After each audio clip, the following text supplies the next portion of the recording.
오늘 설교의 제목이 쉼, 주님 품에서 쉬는 숨입니다. 요 순서를 조금 바꿔서 주변에 계신 분들과 이렇게 한번 인사하겠습니다.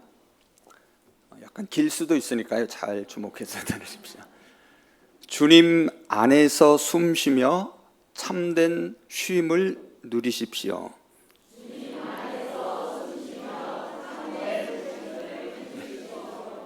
오, 잘하셨습니다. 예. 우리가 사는 현대 사회는 더 빨리 하라, 더 앞서가라, 더 많이 이루라고 끊임없이 요구합니다. 그런데 우리 천안에는 이 시대의 속도와는 조금 다른 길을 가는 빵집이 하나 있습니다. 아마 여러분이 떠올리실 수 있는데요. 바로 뚜주루라는 빵집입니다. 제가 무슨 광고 부탁을 받은 건 아닙니다. 뚜주루는 아시는 분은 아시겠지만 느리게 더 느리게라는 구호를 앞세웁니다. 더 빠르게, 더 많이, 더 효율적으로 빵을 만들어야 할 것 같은 이 시대에 오히려 느리게 만들겠다라고 말합니다. 그 정신을 담아 만든 대표적인 빵이 거북이 빵입니다. 혹시 드셔보신 분이 계신가요? 네, 커피하고 먹으면 굉장히 맛있습니다. 이름부터가 빠름과는 거리가 멉니다. 그런데 이상하게도 느림을 이야기하고 거북이를 말하는데 사람들은 그 빵을 좋아합니다. 더 빠르게 가야만 살아남을 것 같은 세상의 속도에서 느리게 가는 정직함과 깊이가 오히려 현대인의 마음을 사로잡습니다. 그런데 이것은 사람들이 쉴 틈 없는 바쁜 삶에 그만큼 지쳐있고 얼마나 힘들어하고 있는지를 상징적으로 보여줍니다. 조금이라도 쉬면 죄책감을 느끼고 잠시라도 멈추면 뒤처지는 것 같아 불안해합니다. 결국 더 빠르게, 더 많이 성취해야 살아남는다는 이 시대의 목소리 앞에서 우리의 영혼은 점점 숨이 가빠집니다. 그런데 오늘 함께 읽은 마태복음의 말씀에서 예수님은 전혀 다른 세계로 우리를 부르십니다. 세상이 하라고 말할 때 주님은 오라고 말씀하십니다.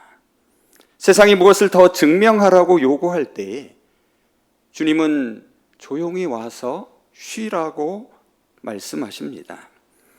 이 말씀은 지친 사람에게 잠시 쉬어가라고 건네는 단순한 위로가 아닙니다. 인생의 무거운 짐을 지고 가는 저와 여러분을 향한 참된 안식으로의 초대입니다. 이제 그 주님이 부르시는 쉼의 초청 앞으로 함께 한 걸음 나아가 보겠습니다. 먼저 오늘 본문 28절에서 예수님은 수고하고 무거운 짐진 자들아 다 내게로 오라. 내가 너희를 쉬게 하겠다라고 말씀하십니다. 여러분, 여기서 수고한다라는 말을 가만히 들여다보면 스스로 애쓰고 고생하며 살아가는 모습이 보입니다. 내가 나를 스스로 밀어붙이는 것입니다. 반면에 무거운 짐을 진다는 것은 누군가가 내 어깨 위에 짐을 얹어 놓았고 그 짐을 힘겹게 지고 가는 모습을 보여줍니다. 수고가 내가 자처한 자발적 착취라면 무거운 짐은 세상이 내 어깨에 얹어 놓은 강제적 억압이다라고 말할 수 있습니다. 그런데 예수님 당시에도 사람들이 진 무거운 짐이 있었습니다. 그것은 단지 먹고 사는 고단함만이 아니었습니다. 바리새인들과 서기관들이 하나님의 율법을 백성들이 지고 가기 버겁게 만든 짐이었습니다. 율법은 하나님의 은혜 안에 머물 수 있는 길이었는데 이것을 증명과 평가의 길로 바꾸어 놓은 것입니다. 그 결과 율법이 본래 사람을 살리는 길이었지만 사람들은 그 계명 앞에서 늘 부족한 자, 실패한 자, 정죄받는 자가 되었습니다. 그래서 마태복음 23장 4절에서 예수님은 이러한 바리새인들과 서기관들을 향해 무거운 짐을 묶어 사람의 어깨에 지운다라고 책망하시고 있습니다. 당시 사람들이 짊어져야 했던 무거운 짐은 종교적 성과주의의 짐이었습니다. 하나님 앞에서 무언가를 더 해내어야만 인정받는다는 두려움과 더 경건하고 완벽해야 받아주실 것 같은 불안감이었습니다. 그런데 여러분, 이 짐은 오늘 우리에게도 결코 낯설지 않습니다. 이름만 바뀌었을 뿐입니다. 예수님 당시에는 율법주의가 사람을 짓눌렀다면 오늘은 성공주의가 사람을 짓누릅니다. 그때는 종교적 성과가 영혼을 피곤하게 했다면 지금은 사회적 성과가 영혼을 피곤하게 만듭니다. 우리는 가정과 직장, 심지어 교회 안에서조차 무언가를 증명해야 한다는 압박을 느낍니다. 좋은 부모가 되어야 하고, 유능하고 성공한 사람이 되어야 하고, 믿음 좋은 성도가 되어야 한다고 생각합니다. 책임을 갖고 열심히 노력하는 것은 물론 바람직하고 참으로 귀한 일입니다. 하지만 책임과 노력이 은혜를 삼켜버리면 우리의 영혼은 점점 숨을 쉬기가 어려워집니다. 하나님의 은혜에 감사하는 마음보다 이 정도는 해야 한다는 강박이 앞서면 신앙조차 결국 짐이 되기 때문입니다. 바로 이런 우리에게 예수님은 말씀하십니다. 다 내게로 오라. 주님은 더 증명해내고 짐을 다 정리한 뒤에 오라고 하지 않으십니다.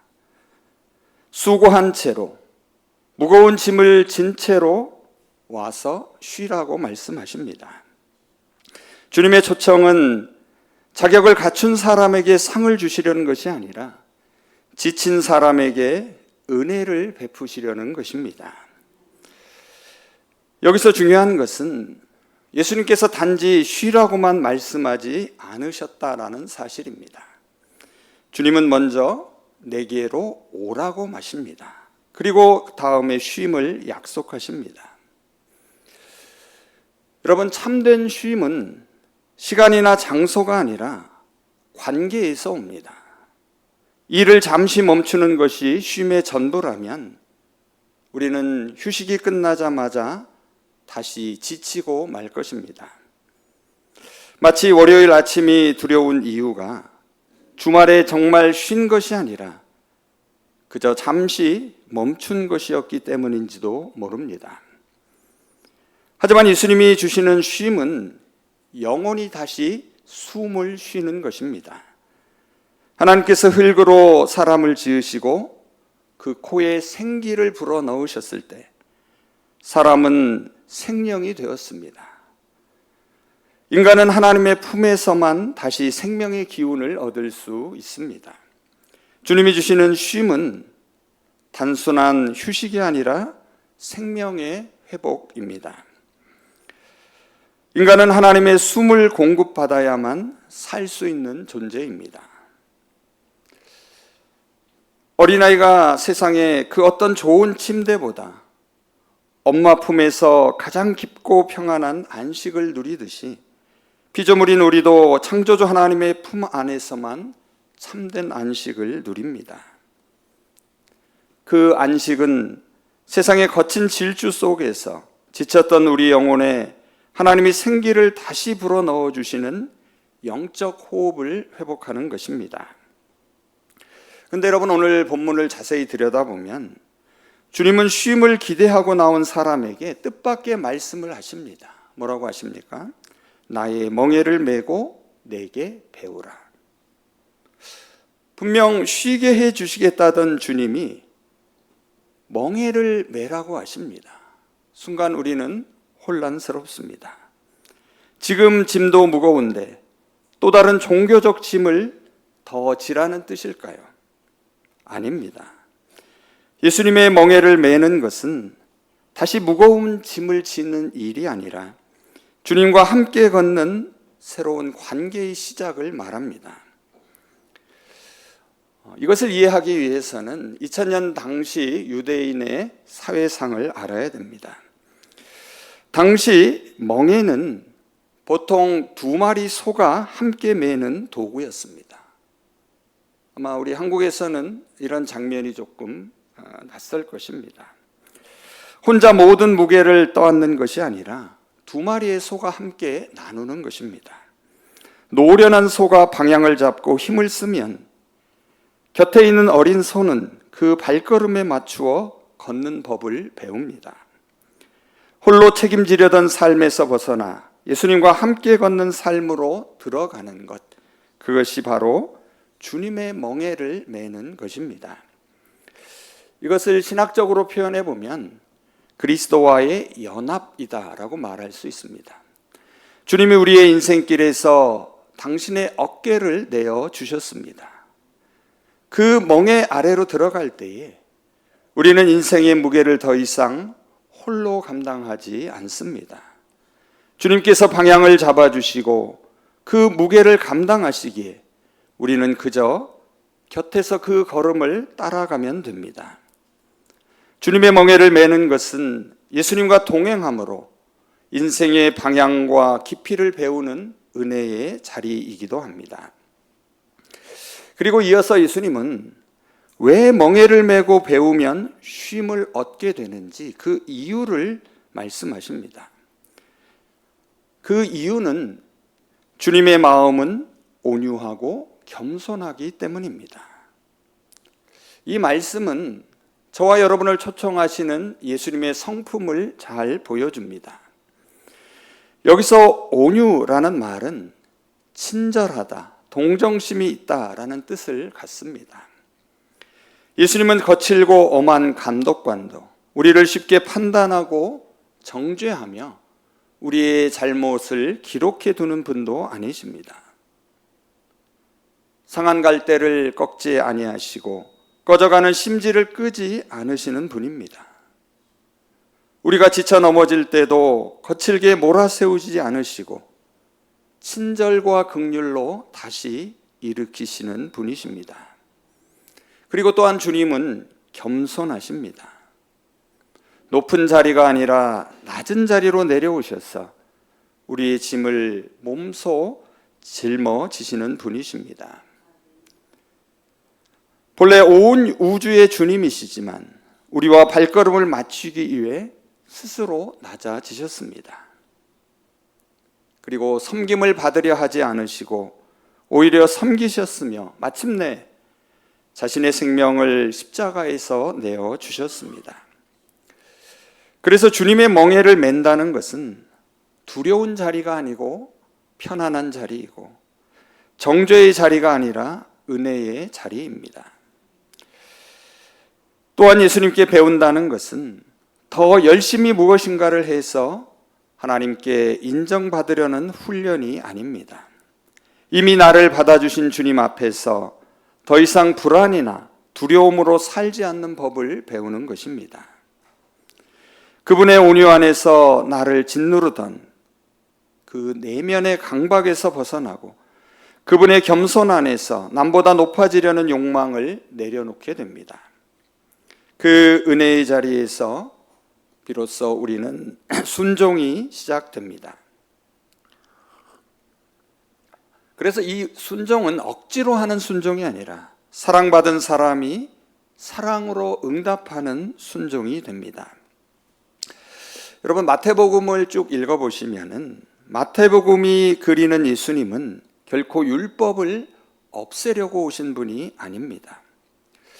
마태복음 5장에서 7장까지 이어지는 산상설교에서 예수님은 율법을 완전하게 하러 오셨다라고 말씀하십니다. 그리고 그 계명의 진짜 핵심으로 우리를 이끄십니다. 그것은 곧 하나님을 사랑하고 하나님이 사랑하는 사람들을 사랑하는 것입니다. 그래서 주님의 멍에를 매는 것은 방종도 억압도 아닙니다. 그것은 은혜 안에서 감사의 기쁨으로 제자의 길을 가는 것입니다. 주님과 함께 걷는 사람은 그 길에서 마음의 쉼을 얻습니다. 세상이 줄 수 없는 참된 안식, 이미 그리스도 안에서 우리에게 주어진 생명의 쉼을 누리게 됩니다. 그리고 오늘 함께 읽은 마지막 30절은 주님 안에서 쉼을 얻게 되는 이유를 또한 밝히고 있습니다. 30절을 한번 보시기 바랍니다. 이는 이라는 말은 왜냐하면입니다. 왜냐하면 내 멍에는 쉽고 내 짐은 가볍기 때문이다. 그런데 여러분, 여기서 쉽다는 말은 우리가 흔히 생각하듯 아무 노력도 필요 없다는 뜻이 아닙니다. 이 말은 본래 부드럽다, 좋다, 알맞다, 그리고 더 나아가 유용하고 가치 있다는 뜻입니다. 따라서 주님의 멍에가 쉽다는 것은 주님을 따르는 길에 수고가 전혀 없다는 뜻이 아닙니다. 애쓰고 수고해야만 합니다. 하지만 그 길이 우리 영혼에 가장 좋고 가장 알맞고 가장 가치 있는 길이라는 뜻입니다. 주님의 멍에는 내 목을 짓누르는 거친 멍에가 아니라 주님께서 내 목에 알맞게 맞추어 주신 편안한 멍에입니다. 여러분, 세상의 멍에는 늘 크기를 비교하며 우리를 판단합니다. 더 빨리 무엇인가를 해야 한다, 더 잘해야 하고 더 많이 이루어야 한다라고 몰아붙입니다. 하지만 주님의 멍에는 은혜의 손길로 우리에게 가장 알맞게 맞추어집니다.